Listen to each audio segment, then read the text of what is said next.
دنیا کی energy politics میں 2026 ایک ایسا سال ثابت ہوا ہے جس نے پرانے اصولوں کو ہمیشہ کے لیے بدل کر رکھ دیا ہے۔ یو اے کا اوپیک اور اوپیک پلس سے 60 سال پرانی دوستی ختم کر کے نکل جانا صرف ایک ملک کا فیصلہ نہیں تھا، بلکہ یہ دنیا کے بدلتے ہوئے نظام کا اعلان تھا۔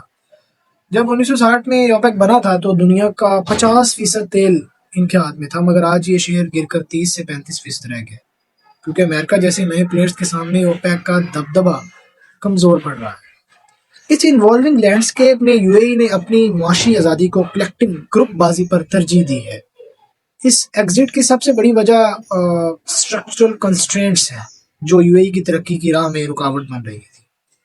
یو اے ای نے اپنی national company A D N O C کے ذریعے تیل پیدا کرنے کی صلاحیت کو اربوں ڈالر لگا کر 4.8 ملین بیرلز روزانہ تک پہنچا دیا ہے، اور ان کا ٹارگٹ 2027 تک 5 ملین بیرلز تک ہے، مگر اوپیک کی پابندیوں کی وجہ سے 3 سے 3.5 ملین بیرل وہ جنریٹ کر پا رہے ہیں، تیل نکال پا رہے تھے۔ سوچیں کہ 1.5 ملین بیرلز روزانہ کا یہ فرق سال کے اربوں ڈالرز کا نقصان ہے۔ اگر تیل کی قیمت $80 ہو تو یہ سال کا تقریباً 29 ارب ڈالرز کا اپرچونٹی کوسٹ بنتا ہے۔ کسی بھی ملک کے لیے اتنی بڑی رقم کو صرف گروپ کی دوستی، یاری دوستی کے لیے قربان کرنا مشکل ہوتا جا رہا تھا۔ یو اے نے ایسا کر دکھایا۔ یو اے نے پچھلے کچھ سالوں میں $150 بلین سے زیادہ کی انویسٹمنٹس کمٹ کی ہیں، اور جب آپ اتنا سرمایہ لگاتے ہیں تو آپ کو آؤٹ پٹ بھی پوری طرح ملنا چاہیے، آؤٹ پٹ پوری طرح ہونا چاہیے تاکہ انویسٹمنٹ کا پے بیک مل سکے۔ اوپیک کی لمٹس کی وجہ سے یو اے کا ریٹرن آن انویسٹمنٹ ڈیلے ہو رہا تھا، جو کہ ان کی نیشنل اسٹریٹجی کے بالکل خلاف تھا۔ Leaving OPEC removed these limitations, allowing the UAE to align production with its full technical capacity. UAE اور دوسرے OPEC ممبرز، خاص طور پر سعودی عربیہ کے درمیان ایک بہت بڑا اختلاف ان کی اکانومیز کا ڈھانچہ ہے۔ آج UAE کا 75 سے 70% GDP تیل کی بجائے ٹورزم، ایویشن، لاجسٹکس اور ٹیکنالوجی سے آ رہا ہے۔ اس کا مطلب یہ ہے کہ یو اے ای کو اب مہنگے تیل کی اتنی ضرورت نہیں ہے جتنی سعودی عربیہ اور دوسرے ممبرز کو ہے۔ انفیکٹ بہت مہنگا تیل دنیا کی معاشی ترقی کو روکتا ہے، جس سے یو اے ای کے دوسرے سیکٹرز جیسے ٹورزم اور لاجسٹکس متاثر ہوتے ہیں۔ جبکہ سعودی عربیہ آج بھی اپنے 60 سے 70% انکم کے لیے تیل پر ڈیپینڈ کرتا ہے۔ اسی ڈائیورجنس نے یو اے ای کی پرائیورٹی بدل دی ہے۔ ان کا مقصد اب پرائس میکسیمائزیشن نہیں بلکہ والیوم آپٹیمائزیشن اور مارکیٹ فلیکسیبلٹی ہے۔ ایک اور گہرا ڈر ہے پیک آئل ڈیمانڈ۔ دنیا تیزی سے رینیویبلز اور الیکٹرک وہیکلز کی طرف بڑھ رہی ہے، اور ماہرین کا خیال ہے کہ 2030 سے 2040 کے درمیان تیل کی طلب اپنی بلندی پر پہنچ کر گرنا شروع ہو جائے گی۔ جی بھی یو اے کے پاس وقت کم ہے۔ وہ چاہتے ہیں کہ اس سے پہلے کہ دنیا تیل خریدنا کم کر دے، وہ اپنا سارا ریزروز نکال کر مارکیٹ شیئر کیپچر کر لے۔ اس اسٹریٹجی کو پروڈیوس ناؤ ڈائیورسیفائی لیٹر کہا جاتا ہے۔ ریمیننگ ود ان اوپیک، جہاں پروڈکشن کو جان بوجھ کر روکا جاتا ہے، یو اے ای کی اس فارورڈ لوکنگ اسٹریٹجی کے راستے میں ایک دیوار تھی۔ Existing OPEC allowed the country to maximize revenue during this crucial window۔ جو پولیٹیکل طور پر بھی یو اے ای اب سعودی عربیہ کے اثر و رسوخ سے آزاد ہونا چاہتا ہے۔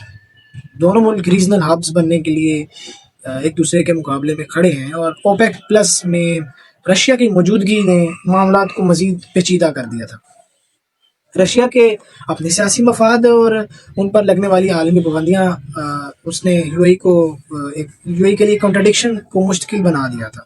ایگزٹنگ اوپیک کا مطلب ہے پالیسی آٹونومی، یعنی یو اے اب کسی کارٹل کے دباؤ میں آئے بغیر اپنے فیصلے خود کر سکتا ہے، اور بدلتے ہوئے مارکیٹ ٹرینڈز کا تیزی سے جواب دے سکتا ہے۔ یو اے دنیا کی تیل کی مارکیٹ اب بدل چکی ہے۔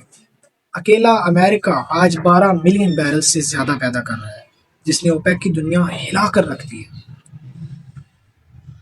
یو اے کا نکلنا اوپیک سے خود اوپیک کے لیے ایک وارننگ سائن ہے کہ شاید اب کارٹلز کا دور ختم ہو رہا ہے اور مارکیٹ ڈرائیون کمپٹیشن کا آغاز ہو چکا ہے۔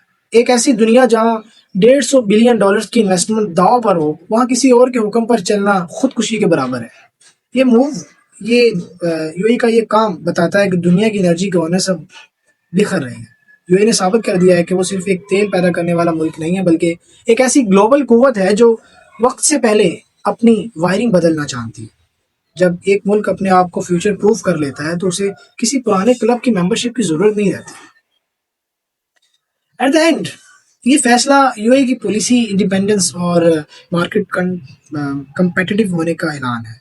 وقت ختم ہو رہا ہے اور یو اے نے اس ریس میں آگے نکلنے کے لیے اپنے بوجھ ہلکے کر لیے تاکہ وہ دنیا کے بدلتے ہوئے انرجی لینڈسکیپ میں اپنی جگہ بنا سکے.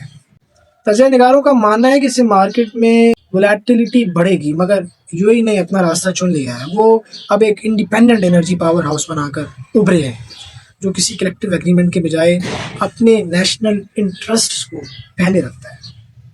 یہ موو دنیا بھر کے انویسٹرز کے لیے ایک سگنل ہے کہ یو اے اب ایک نئے آزاد اور تیزی سے بدلتے ہوئے اکنامک ماڈل کی طرف بڑھ چکا ہے جہاں انڈیپینڈنس ہی اصل کامیابی ہے.